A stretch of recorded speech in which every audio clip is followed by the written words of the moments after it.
ስሜ ደስላል አዲስ እባላለሁ ከማዕከላዊ ጎንደር ከምዕራብ በለሳ። ያው እኛ አዲስ ሀሳብ እንትን ያልነው የዘይት ፋብሪካ ነው።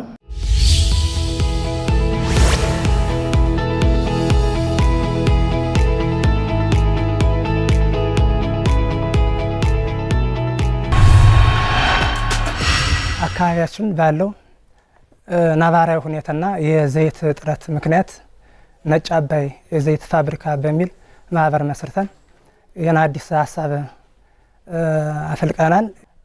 በአካባቢያችን ትልቅ ግብዓቶች እያሉት ሰሊጥ፣ ኑግ፣ ሱፍ የመሳሰሉት ማዕድናት እያሉ ግን የግንዛቤ ማጣት ምክንያት ይህ ስራ ሊሰራ ባለመቻሉ የኑሮ ውድነቱን በተጨማሪ በጣም ነባራዊ ሁኔታ ነው ያለው እና ይህን የተሻለ የተመጣጠነ ዋጋ በማድረግ ጥራት ያለው ዘይት ለማምረት ነው ያሰብነው። አይዲያው በጣም አሪፍ ነው።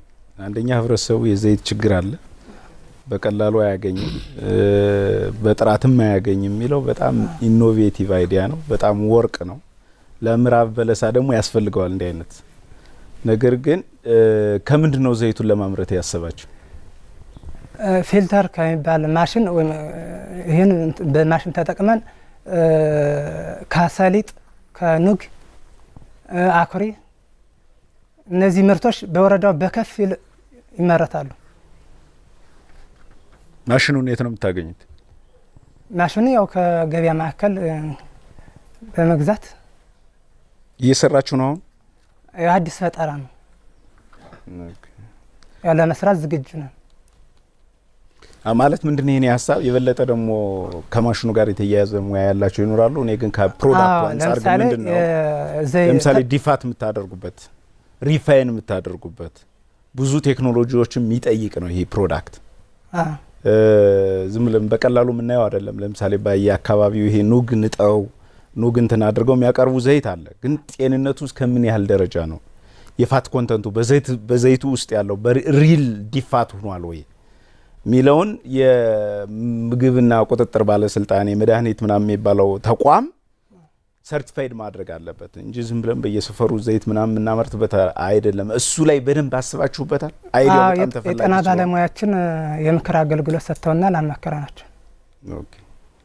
መቼ ነው ሀሳቡን ያሰባችሁት?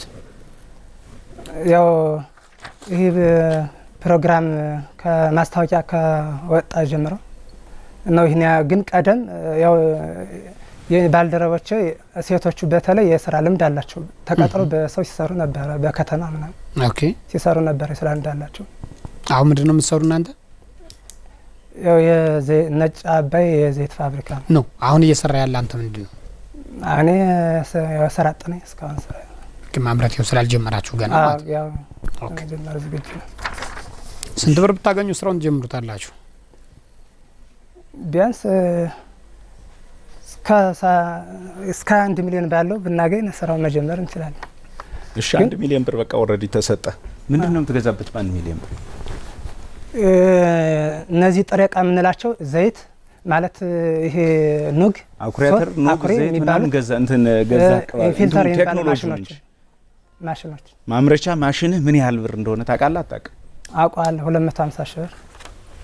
የምን የዘይት መጭመቂያ ነው? የዘይት መጥመቂያው ስንት ኪሎዋት? እስከ 80 ኪሎዋት። ብቻውን ራሱ እኮ በደንብ ያው አጥና ገበያው